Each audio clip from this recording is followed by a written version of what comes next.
Welcome, everybody. Good afternoon. My name is Giorgio Marfella, and I'm the chair of the Architects Registration Board of Victoria.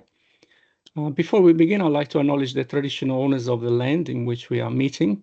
I'm in the land of the Wurundjeri people of the Kulin Nation, and I pay my respects to the elders past and present.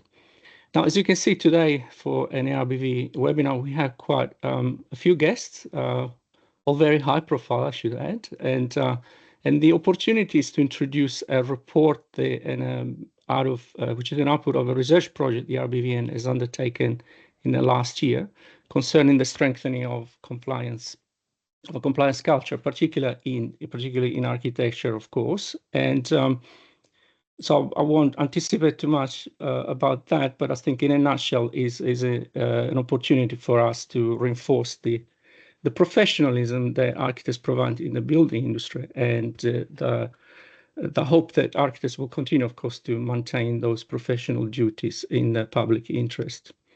So I'll quickly go around the table, and we have Theo Blanas, who's joining us from DPC, from the Office of the State Building Surveyor. Then we have Paul Viney from the Association of Consulting Architects, and Bronwyn Weir from Weir Consult. And then Dariel Sousa, who has collaborated with the ARBV in the preparation of the report. Now, given that we have so many speakers, Dariel, I'll just hand over to you. And as always, if you have any questions, feel free to put them on the side on the Q&A function, and we'll endeavour to respond in due course. Over to you, Dariel. Thanks so much, Giorgio. So just while my slides are getting put up, there they are. I just want to share a couple of housekeeping rules with you. The first one is that the QR code that has just appeared on your screen is to answer your CPD questions. So unlike previous webinars in series that we've run previously, the questions won't actually appear in the slides, but rather you'll need to access them via the QR code. I'll show this QR code again at the end of the webinar, so you can either choose to answer them during the course of the webinar or at the end at your leisure, but you will need to complete the webinar, complete the questionnaire and submit your responses in order to qualify for formal CPD points. The other thing I wanted to note is that this webinar is actually part of a series of 4 that will run over the course of the next 12 months. So we've got the privilege of having some very esteemed panellists to share their insights on the report with us. So we'll be prioritising their comments, and we may not have time for Q&A at the end of the session, but certainly in the subsequent webinars that we'll be running later in the year and into next year, you will certainly have time to ask your questions. So the primary purpose of my introductory presentation is really to provide you with an overview about the ARBV's report on strengthening compliance culture in the architecture sector. And hopefully this presentation will help you navigate the report as well as some of the additional materials that the ARBV has prepared. Now, I thought it would be worthwhile just explaining a little bit about the impetus or the catalyst for the report. And the catalyst essentially comes from various sources, indicating that there is room for improvement regarding both the attitude and approach of at least some architects and architectural firms towards compliance with their obligations under the regulatory framework. So one of the sources of this evidence are reports prepared by the ARBV and the New South Wales ARB on systemic risks in the architecture sector, which were published in 2022 and 2024. And many of you will have attended webinars sharing the results of that research. And you'll recall that one of the findings from that research is that there are, or there may be, likely to be segments of the profession that could benefit from guidance to ensure compliance in the various practical contexts in which professional services are provided by architects. Now, other sources of evidence include the Shergold Weir Building Confidence Report 2018, and we've got the privilege of having Bron with us to share her insights on this report with us. where the report talked of a large number of practitioners operating across the industry, lacking competence, not properly understanding the NCC, and never having had proper training on its implementation. And of relevance to architects, there was reference to evidence of poor quality of design documentation. More recent reports come from CSV Cladding Safety Report Victoria on compliance in building design and non-cladding defects on Class 2 buildings, both issued in 2024, that talk about widespread misapplication of regulatory requirements, particularly in relation to external wall cladding, but also in other contexts. Now, there are limits to the research and the evidence that has already been presented, and these limits are talked about in the ARBV's report. But despite these limits, the ARBV report is based on the premise that compliance issues do exist within the profession. And this premise is supported by complaints and compliance issues that come across the ARBV's desk routinely, indicating that there may be instances of unprofessional conduct. And notably, the ARBV doesn't even see the full suite of instances that may arise. So in light of this evidence, the ARBV considers that a focus on compliance culture is absolutely essential, because this approach really addresses the root causes of non-compliance and is necessary to drive lasting change and avoid harm to clients, users, and the profession more generally. Now, the importance of such approach, looking at sectoral culture, was really emphasised by Commissioner Hayne in the context of the Financial Services Royal Commission back in 2019, where he noted that historically regulators don't draw that linkage sufficiently between culture and misconduct, and instead tend to focus on instances of non-compliance when they arise in a reactive fashion.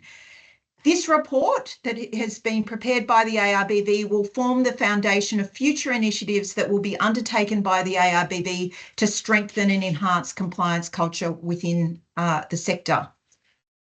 Here are the key objectives of the report: to clarify what compliance culture is and why a strong compliance culture is important, to identify overarching duties that are owed by architects that underpin a strong compliance culture, to improve understanding of the compliance culture within the Victorian architecture sector, to provide practical guidance for architects to strengthen compliance culture, to identify regulatory tools that can be used by the ARBV and their co-regulators to enhance compliance culture, and finally to highlight the tangible actions that can be taken by architects, the ARBV and other relevant sectoral participants and regulatory bodies to strengthen compliance culture, not just within the architecture profession, but more broadly across the construction sector.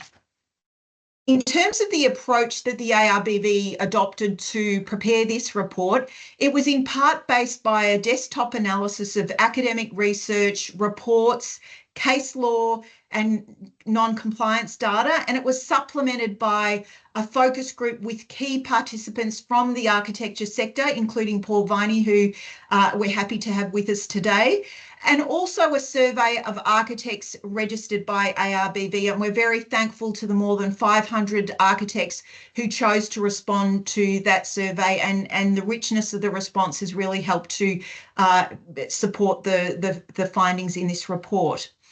A working group comprising a mix of representatives from the ARBV board as well as ARBV staff was assembled to ensure consideration of a broad range of perspectives in preparing the report. And the intention of the report is to ensure that it is relevant for all architects and practices regardless of size and scale. So you'll see the report contains discrete coverage of issues affecting sole practitioners and small firms on the one hand, as well as large firms on the other. Now, there are three key outputs from the ARBV's work. The first is the detailed report on strengthening compliance culture in the architecture sector. The second is a one-page high-level summary for those that are interested in the key takeaways from the report. And the final one, which is potentially the most relevant for the architects online today, which is a booklet containing practical guidance to help architects and architectural firms of all sizes to really strengthen their compliance culture. It includes case studies, both to avoid breach as well as how breach of overarching duties might occur, but also the top 10 strategies as to how all the types of firms can strengthen their own compliance culture. So in terms of what I'm going to be covering as a sort of preliminary discussion before we move to the panelist discussion is I'll be sharing with you some of the key concepts that underpin the ARBV's report, particularly compliance culture and compliance mindset. I'll be talking about architect status as professionals and how this is linked to a strong compliance culture. I'll be talking about architects' overarching duties that sit above the detailed compliance obligations which architects must comply with. I'll be sharing insights from the ARBV's evaluation of compliance culture in Victoria at this point in time.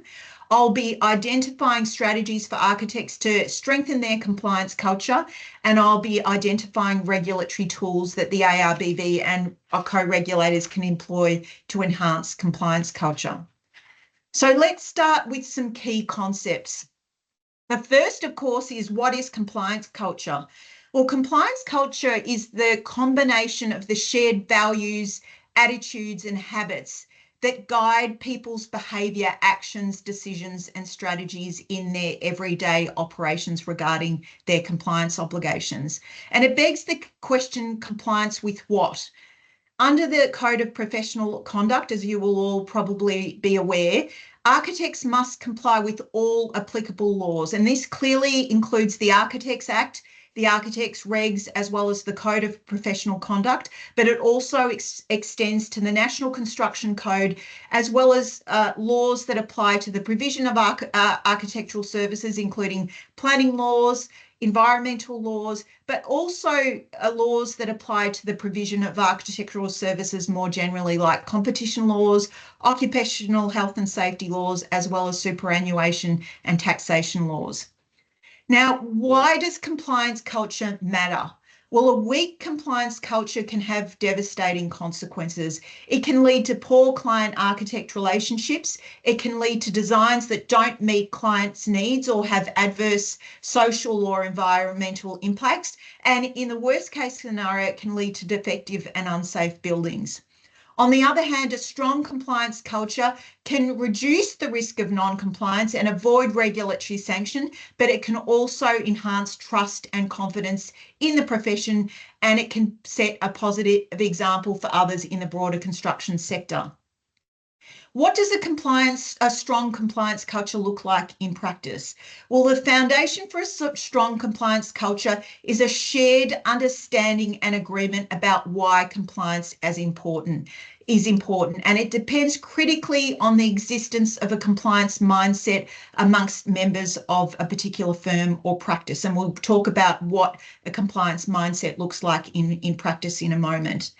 In terms of how compliance culture can be strengthened, the spectrum of architects' compliance obligations have been rolled up in the report to 7 overarching duties. And by understanding and embracing these overarching duties, architects can really lay a strong foundation for a really solid compliance culture. So let's unpack those key concepts in a little bit more detail. So starting with the concept of culture, culture is the accumulation of values, attitudes, habits, assumptions, expectations, and aspirations that shape everyday actions, decisions, and strategies. And compliance culture is a subset of culture that relates to how these aspects affect adherence to legal, regulatory, and ethical obligations. Now, culture and compliance culture affect a person's mindset, and a mindset influences how individuals interpret and respond to particular situations and contexts. A compliance mindset reflects an individual's internal commitment to understand their compliance obligations, to take actions and make decisions lawfully and with integrity, and to generally do the right thing, even in the absence of active oversight. Now, compliance culture and compliance mindset are intrinsically linked. One enforces and reinforces the other. So what are the elements of a compliance mindset? And it's important to take stock of these because a culture that cultivates a compliance mindset is more likely to produce compliant outcomes. So a compliance mindset involves a commitment to learning about compliance requirements, being interested, being aware, being committed to understand what those obligations are. Secondly, to have a thorough understanding of your compliance obligations, noting that the spectrum of obligations to which architects are subject are quite extensive. The third is an acceptance of responsibility for compliance with those obligations. The fourth is a vigilant approach in daily tasks to ensuring that compliance with those obligations is achieved. And finally, a commitment to a compliant pathway, notwithstanding the incentives and rewards that might exist for doing otherwise. Now, we can't talk about compliance culture within the architecture sector without discussing architect status as professionals, because the two things are intrinsically linked. Architects' compliance obligations stem from their status as professionals. Like doctors, like lawyers, like engineers and other professionals, architects are skilled individuals who use their knowledge and expertise to provide very specialised services. And in their capacity as professionals, architects are entrusted with responsibility that affects a wide range of important societal values, including safety, aesthetic appeal, environmental sustainability, cultural heritage, social identity, economic efficiency, and contribution to communities and public life. And as explained in this part of the presentation, an architect's appreciation and acceptance of their role as a professional necessarily implies a commitment to compliance. This slide summarises the defining attributes of a professional. So a professional's expertise can be characterised as a combination of specialised knowledge and practical skills which have been acquired through extensive education, training and experience. This expertise goes beyond general knowledge and enables professionals to engage in complex problem solving and critical decision making at times in very challenging situations with potentially significant consequences. Professionals apply their expertise in the service of others by addressing the needs and problems of their clients, communities, or the public at large. As professionals, architects attain a position of responsibility in society as a result of the trust and confidence that their clients and the public place in them as a result of this specialised knowledge and expertise. And this position of responsibility could be exploited to advance architects' own interests at the expense of those that they serve. So in exchange for this respected and responsible position, professionals are expected to act in the public interest by maintaining high professional standards and complying with their legal and ethical obligations. So as you can appreciate from this slide, a professional mindset is consistent with and strongly aligned with a proactive and committed approach to compliance. And it's really important for architects to be cognizant of the key attributes of themselves as a professional and the implications of having professional status. Now, as mentioned previously, underlying architect status as professionals is a set of overarching duties that are grounded in law and in ethics. The overarching duties derive from the social contract that exists between architects and their clients and the public more generally, because of the trust and confidence that society places in architects given their professional status. Legislation reinforces this social contract between professionals and their clients and the public by restricting entry to the profession to only qualified and experienced professionals in exchange for a commitment on the part of architects to uphold the professional standards, which are reflected in the Code of Professional Conduct. And the social contract and legislative framework is complemented by common law, which is developed by judges rather than under statute, which elaborates the duties owed by architects to their clients. These overarching duties rise above the detailed compliance obligations that exist under statute and in the code, and transcend firm sizes. They apply regardless of project types or procurement models, and they apply universally to all architects and go to the very heart of what it means to be a professional. So what are these overarching duties? First of all, the duty of care, one that you'll be well familiar with. Architects must exercise reasonable care and diligence in the performance of their duties. Secondly, the duty of competence. Architects are required to maintain adequate knowledge, skills, and training to perform their work to the relevant standard of care, including through ongoing CPD like this session.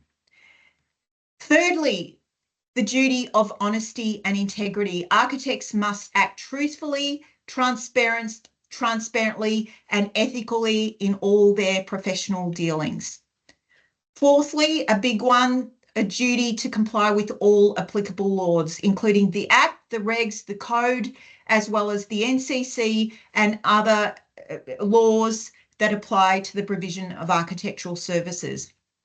Fifthly, the duty of confidentiality. Architects must protect confidential information that is received from clients and other parties in the context of provision of architectural services, and only disclose that information if it's with consent or authorised under law. The duty to act impartially and avoid conflicts of interest. Architects must provide objective, independent advice and avoid situations where their own personal and financial interests could compromise their professional judgment. And finally, architects must maintain accurate and complete records of decisions, communications, and project developments, and provide clear, timely, and effective communication with clients, with contractors, with consultants, and with regulatory authorities to manage risk and maintain trust. And the report, as well as the guidance document, includes case studies to illustrate how these duties may be discharged, as well as how they might be breached. And the case studies apply to both small sole practitioners and small firms, as well as larger firms. Now, while these duties are overarching in the sense that they apply universally, there may be practical differences in the way they apply in relation to different stakeholders, particularly clients, the public, and the profession. And we will unpack these nuances in subsequent webinars. But just to give you a flavour of what I mean by this comment, for clients, architects need to act in the client's best interest. They need to be competent. They need to ensure compliance. In relation to their duties to the public, they need to prioritise safety, health and well-being and make sure that the public are protected from harm. In relation to their duties to the profession, architects need to promote the values of fairness, transparency and accountability and contribute to the advancement of the profession. And in summary, architects must discharge their duties with contextual awareness. It's also important to note that the overarching duties apply differently at different levels. So at the individual level, the duties are personal obligations, for example, to comply with applicable laws, to avoid conflicts of interest, to undertake ongoing CPD. At the firm level, the overarching duties need to be converted into policies, procedures and systems to ensure that those overarching duties are discharged. At the project level, the duties need to be reflected in interactions with other project participants, for example, avoiding conflicts of interest and acting honestly and with integrity in relation to these interactions. And at the sectoral level, this could include the delivery of CPD to really enforce these overarching duties and voluntary industry codes that help to embed these overarching duties in practice. Now, why are we worried about compliance culture? Well, it all comes down to outcomes. This diagram, which is in the one-page summary as well as the guidance, summarises why a strong compliance culture is really important. It reflects a ripple effect metaphor, which basically means that where an architect has a strong professional identity, really appreciates their status as a professional, attendant with these responsibilities and this respected position in society, they're more likely to embrace their overarching duties, and this in turn will help to embed a strong compliance culture.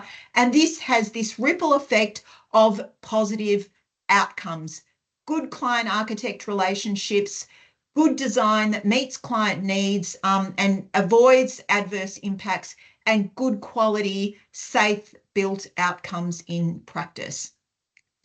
Now, as is noted in the report, the ARBV has used the available information to undertake an evaluation of the compliance culture within the sector at the moment. And while there are limitations to both the indicators that were used as well as the data that was available, I'm going to share with you some of the key insights that were based in part on compliance data, as well as the focus group insights, as well as the survey responses that were received for the more than 500 of you that responded. So here are some of the key insights. The first one relates to the commitment to compliance, and the evidence indicates that architects are strongly committed to compliance, but the evidence indicates that this commitment could be undermined by project and practical realities. In terms of the awareness of architects of their compliance obligations, the evidence indicated that they're generally aware of the Act and the Code, but they may be less aware of some of the detailed NCC compliance obligations, as well as the broader laws that might apply to the provision of architectural services. And the point was made that some architects may believe that primary responsibility for compliance rests elsewhere, or that compliance obligations are more confined. That is actually the case, particularly in the context of provision of partial services. In terms of how well architects understand their compliance obligations, again, the evidence indicates that understanding might be good in relation to the Code of Professional Conduct and might be fair in relation to NCC, but there may be pockets of the NCC that are not well understood, and there may be other laws that also aren't understood. And also what we found is that while CPD is broadly valued by the profession, attendance at CPD sessions is actually patchy, and attendance and compliance with the formal requirements has actually declined in the past couple of years. In terms of capacity to comply, reference was made to tight timelines, unclear roles and responsibilities, and builder control of project decisions that can undermine architects' capacity to comply. In terms of architects' ability to maintain compliance over time, reference was made to the challenges associated with regulatory complexity, particularly the NCC, as well as regulatory change. Having said that, it was generally noted that notwithstanding these challenges to comply, architects are widely seen as ethical and trustworthy, reflecting a very strong professional identity. However, at the project level, fear of conflict and lack of contractual power may prevent architects from reporting or resisting non-compliance in certain project and procurement contexts. And at the sectoral level, ongoing systemic issues across the entire sector may expose architects to disproportionate blame for non-compliance. And the reference was made to the point that architects have PI insurance, and therefore they may have a target on their backs in the context of litigation that may arise when things go wrong. Now, I'm just conscious of time, so I won't go through these strategies in great detail, but basically the guidance document that the ARBV has prepared includes the top 10 strategies that sole practitioners and small firms can follow to really strengthen their compliance culture. And here they are summarised. This is an excerpt from the guidance. Just very quickly, understand your unique culture, lead by example, practice self-discipline even when you're under commercial or time pressure, stay informed, participate in CPD and access regulatory updates, use simple compliance tools like checklists and templates that embed reference to compliance issues, use workflows and project planning to make sure that you do address compliance issues in a proactive manner rather than waiting for compliance issues to arise, seek external support when you need it, learn from your mistakes, don't let them recur, and document your work carefully. For large firms, it's important for leaders of the firm to set the tone at the top, really champion the importance of compliance, actively foster a compliance culture, promoting pride in the profession and reinforcing the message as to why compliance is important to protect clients, etc., from harm. Implement a tailored, bespoke compliance management system that really reflects your organisation, so making sure that policies, procedures and systems to ensure compliance are fit for purpose and apply across the entire organisation.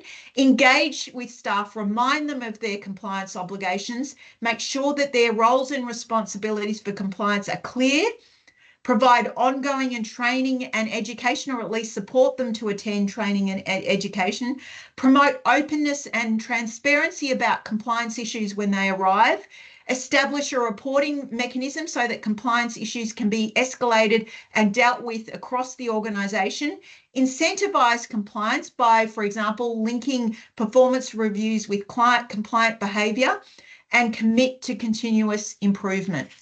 So if you want more detail, I encourage you to go to the guidance document. And then very quickly, I've talked about what architects and firms can do to strengthen their compliance.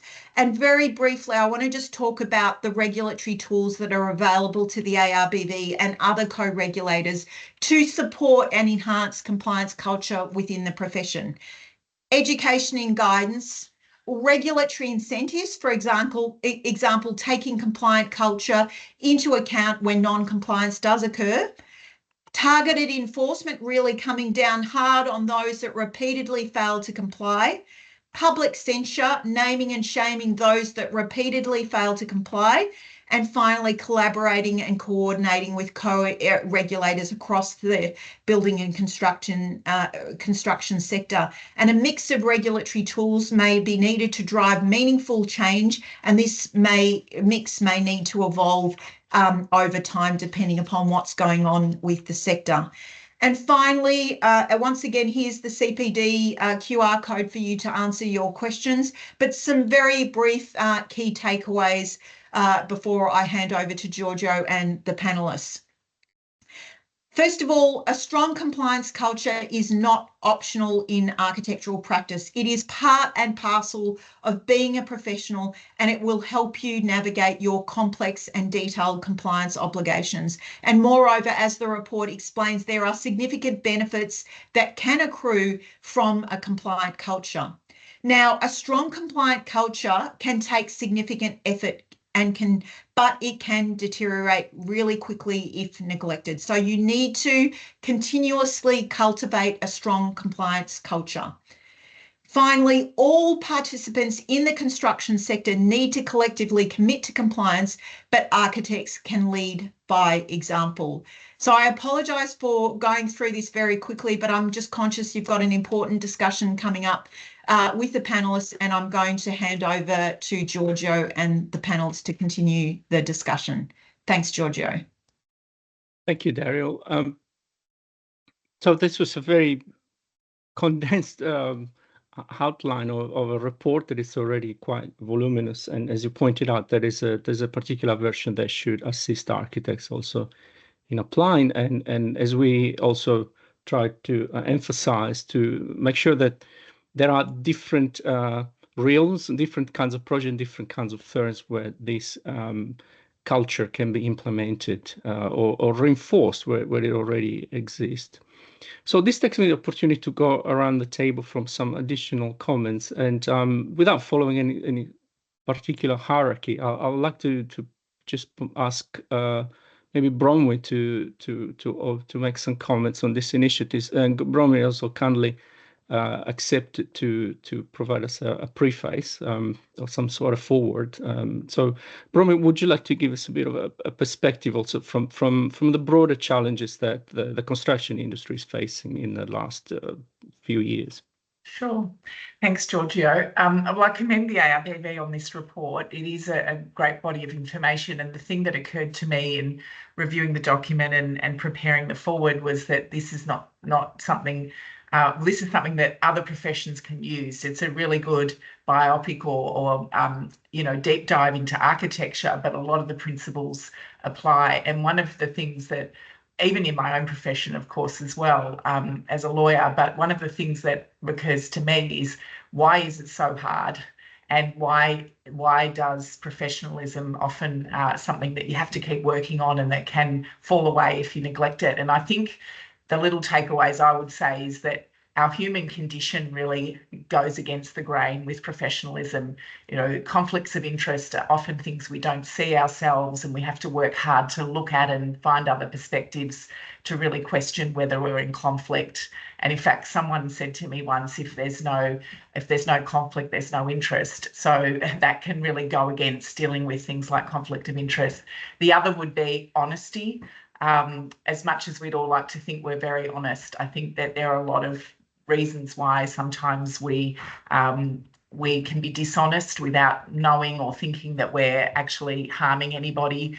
And that sort of leads also to things like cognitive dissonance. So we make a mistake, we're immediately trying to cover our tracks or prevent people from knowing. And so there are all these things in our human condition which play against professionalism. And I just sort of put that out there as a comment to underpin this work, because it is really helpful to understand those behaviours that we have and put them in the context of all of this work that's been done to try to understand compliance culture.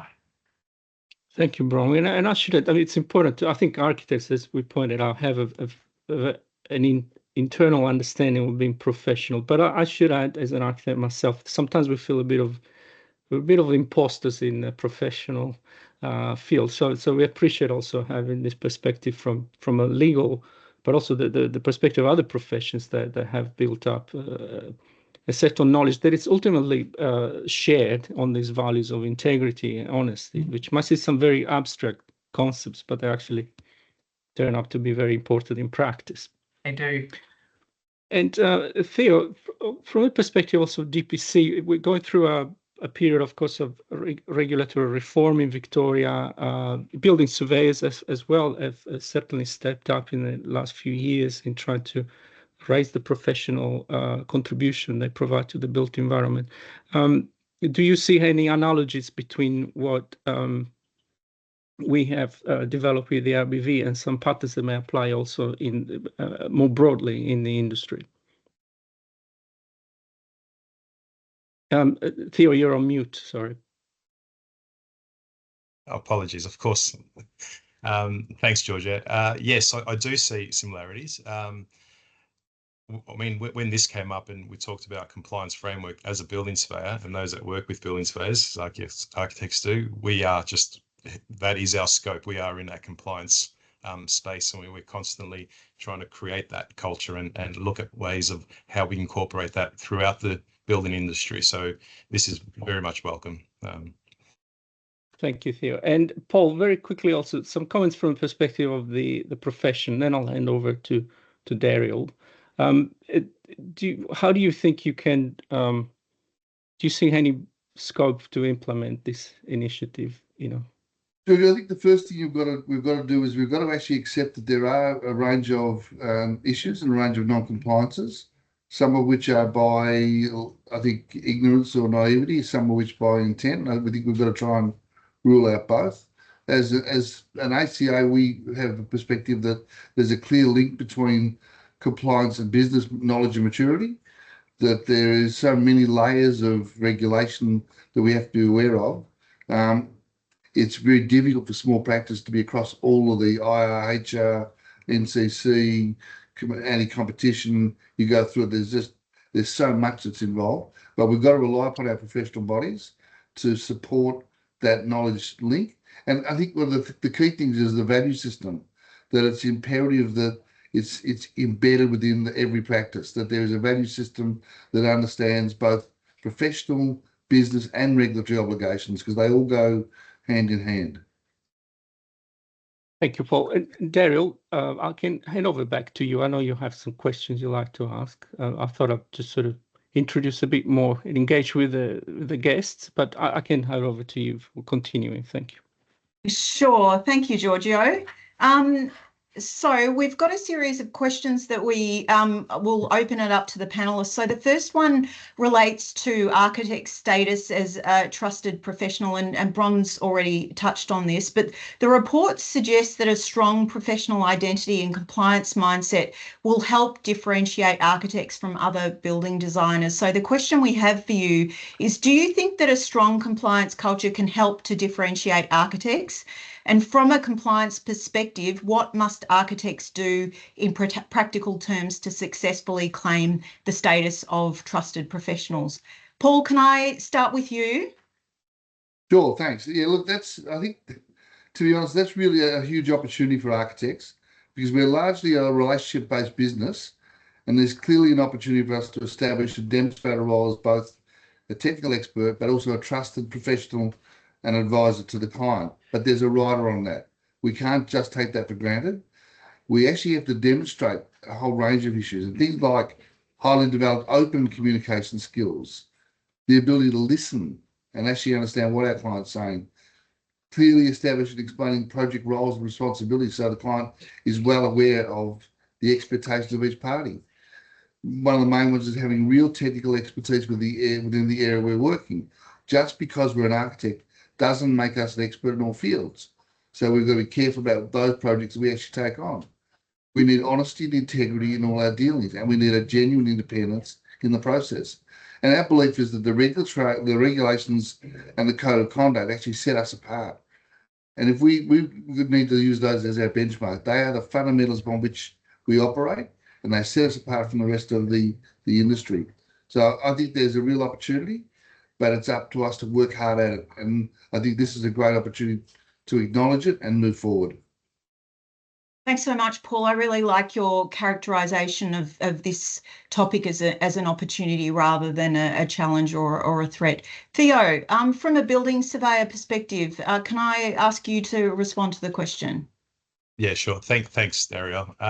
Again, as a building surveyor and on behalf of the OSBS and the building regulator here in Victoria, we're governed by the Building Act and the building regs predominantly. So, you know, that gives rise to the NCC. So the NCC being the minimum design standards. We see design documentation by architects. It's a key component of the whole building permit documentation package that gets sent to the building surveyor for review. And, you know, for them to be satisfied to issue the building permit. So it's really important to highlight some of those key milestones that have to be hit in that framework. So, again, building surveyor speaking regulation 24 does specify that documentation package must contain sufficient information to show that the proposed building work will be compliant. Now, that could mean anything, but what it doesn't mean is just references to Australian standard. You would have to detail, go into the nitty gritty of what that means for that particular build, that particular proposal. And that's some of the things that we like to see highlighted, you know, things like wet areas. So just referencing to an Australian standard isn't enough. We need to get into the details of what sort of substrate, how do the materials interact with each other, you know, and so forth, primers and whatnot. Even very simple things, you know, it's probably best to do examples of simple things like box gutters. It's not a matter of just leaving it to the plumber or leaving it down a line, because once the trusses are in, if the box gutter design doesn't work, there's no workaround. It's a huge problem in the industry. So when we look at that, the building permit package must show compliance, and there's a list of things obviously in the regulations that talk about what the minimum documentation should show. But ultimately, it needs to be submitted to the building surveyor, and Section 24 of the Building Act says the building surveyor must be satisfied that it shows compliance. So it's not for them to tell you how to design it or how to make it comply. It's actually an independent review. So where the building surveyor is sometimes lent upon to help with some of the process.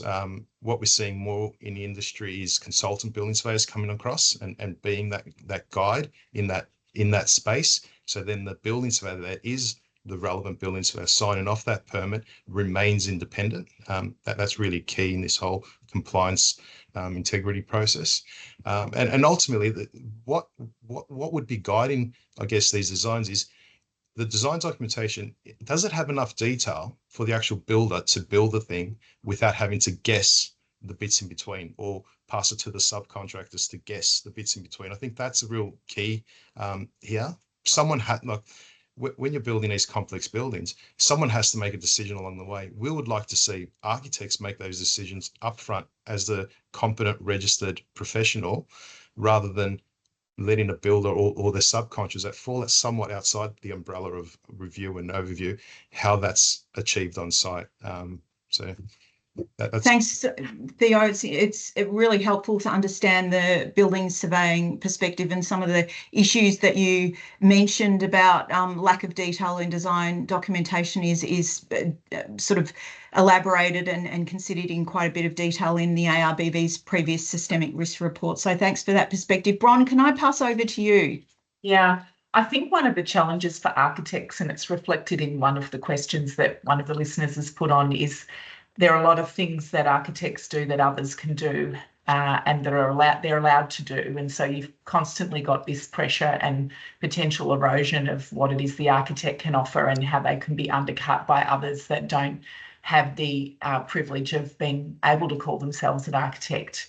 And I really do appreciate that. I think what I would say is that is not unique to architects. I think lots of professions are constantly having others come into their space seeking to do bits and pieces of what that profession does in a way that that is cheaper, or that purports to offer the same sort of quality when it doesn't. I mean, we have it in law as well, and often the tendency is to say, we want the regulators to stop those people from doing that. We want the regulators to give us exclusivity.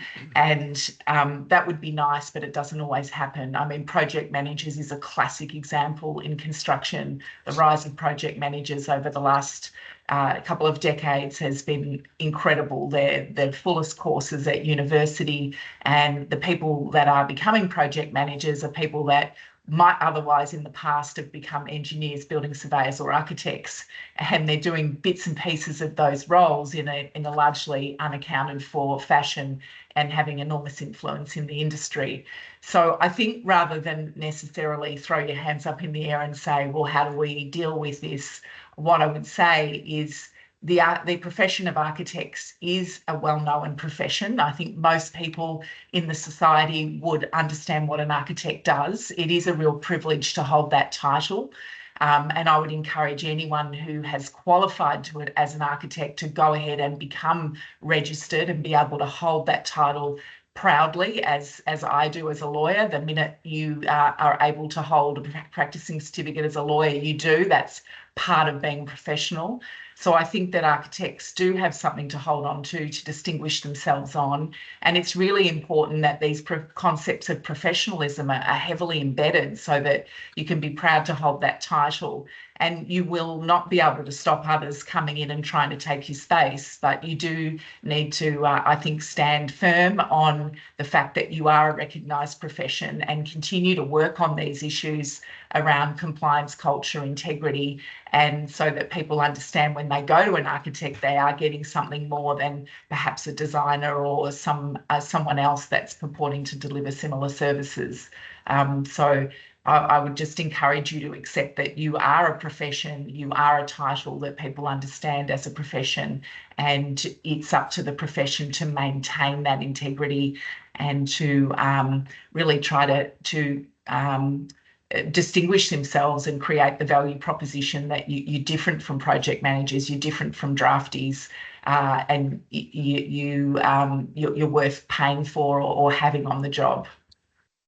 Thanks so much, Bron. I like those core messages of standing strong, standing firm, and standing proud, and really appreciating the privilege that professionalism brings.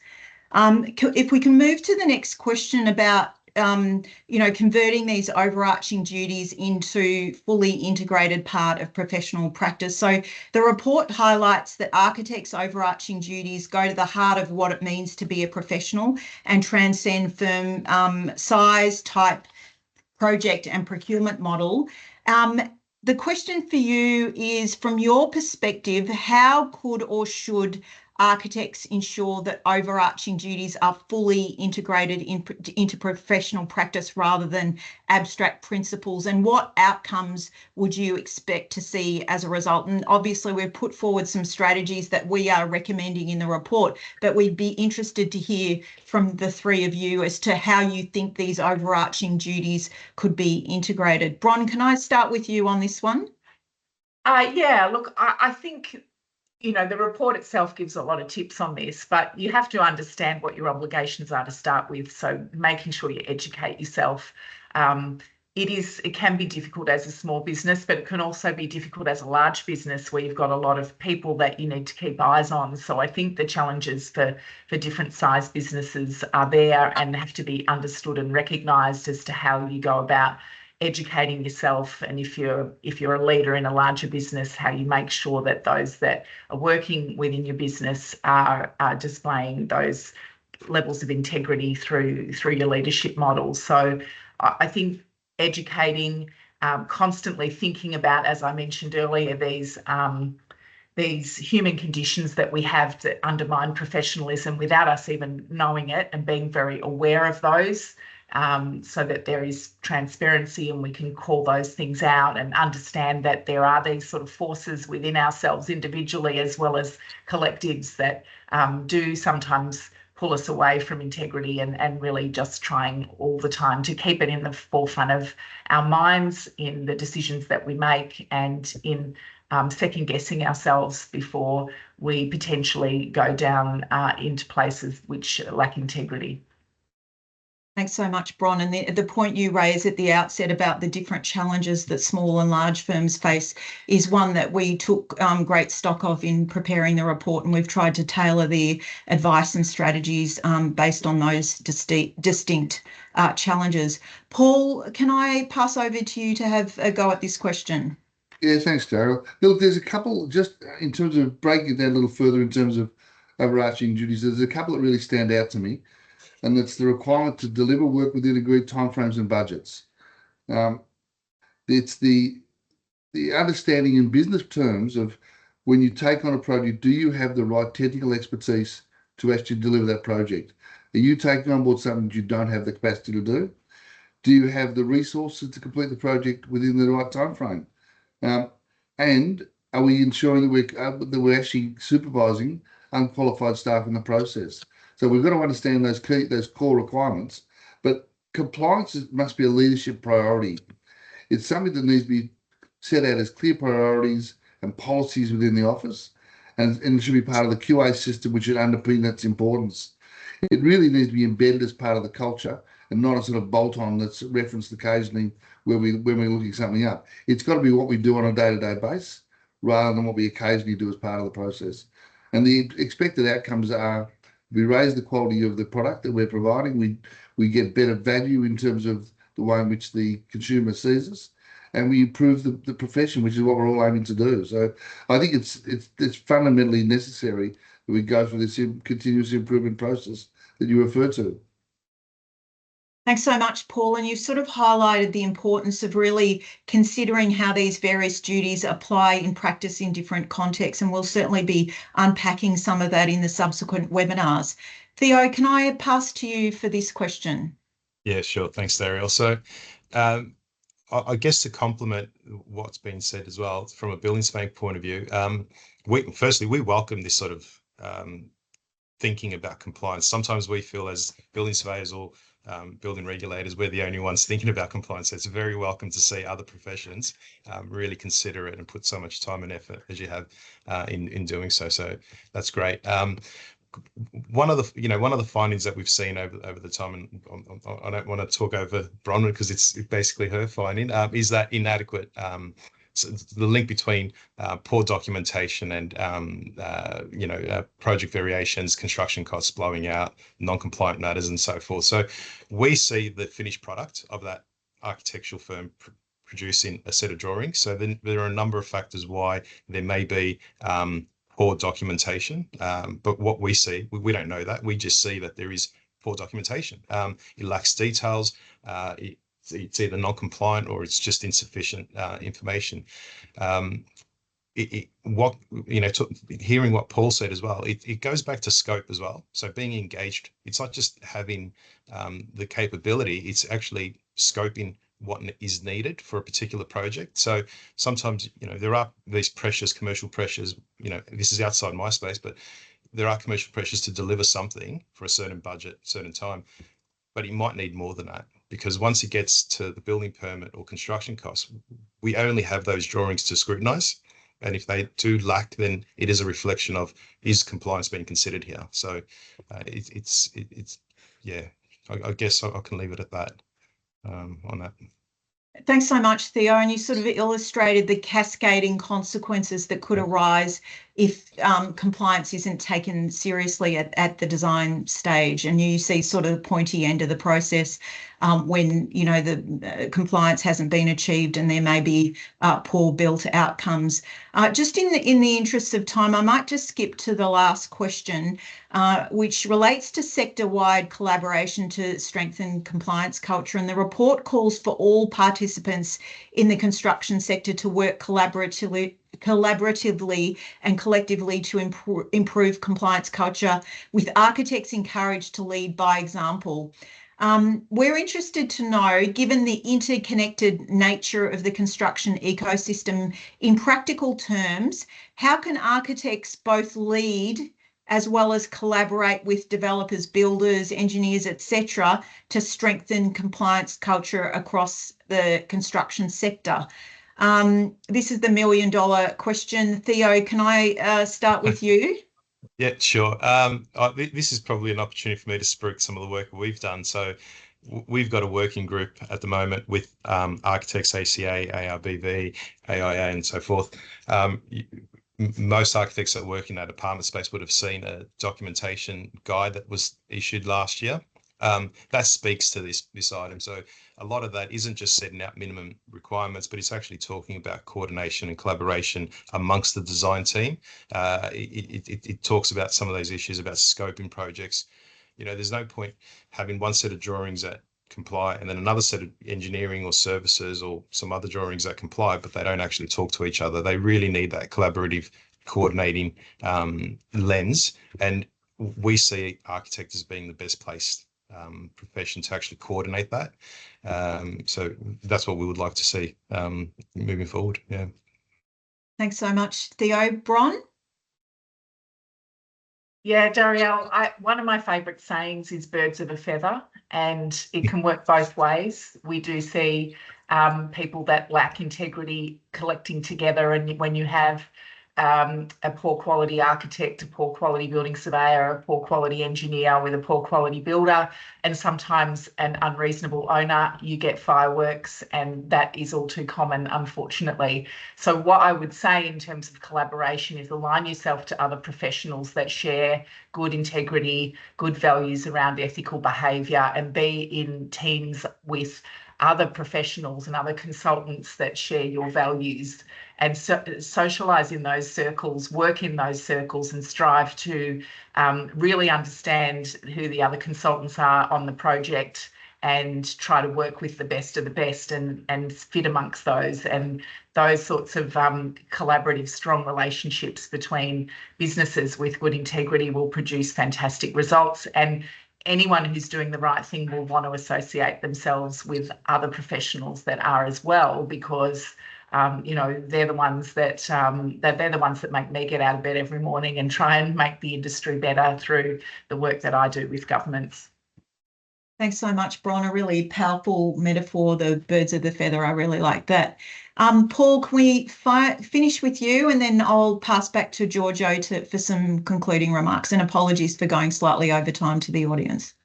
Okay, I want to build a little on both what Theo and Bronwyn said.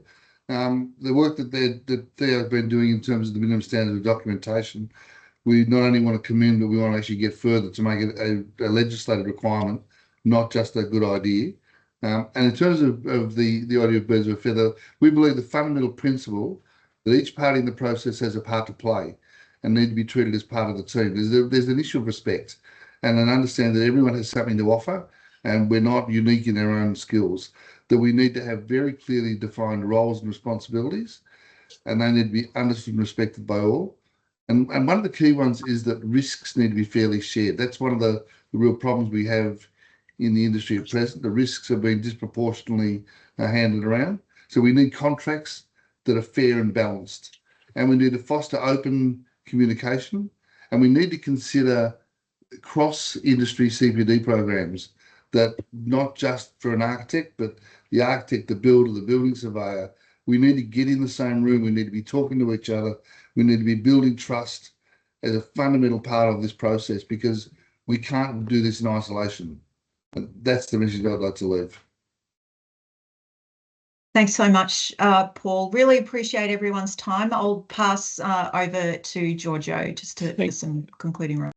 Thank you, Dariel, and thank you, Paul, Bronwyn, and Theo as well. We have some questions on the side. I don't think we have time to go through them, but perhaps I'll just respond more broadly in one that makes a suggestion that somehow everybody else can do the architect's job. Well, this is somewhat true in the sense that perhaps architects don't have exclusive rights on providing certain services, but you should be reminded that nobody can be an architect unless they're an architect. So in other words, the architect role, it is protected by law, and there's a specificity about the role the architects play. So whilst project managers cannot be architects, but architects can actually do what project managers do, as a matter of fact. So it's important to remind ourselves that actually there is still a role to play. And I also would like to echo, of course, Paul's comments about fairness of contractual arrangement, clarity of roles, and all that. So, but notwithstanding all that, we believe that there is an underlying opportunity for architects to express a good culture, and a culture in this case of compliance that goes beyond and also provides good design and good benefits. So hopefully I can wrap it up with this comment, but by all means, we will endeavor to respond to some of the questions that were more specific. And no doubt we'll come back also with more webinars, and we'll also take on board the suggestion. And of course, we would like to have a host here, also a representative from other parts of the industry, about a bit like we did today as well, I suppose. So with this, I'd like to thank everybody and our speakers again, and I wish to see you next time for the next ARBV webinar. Have a good afternoon. Thank you. Thanks, everyone. Thank you. Bye-bye.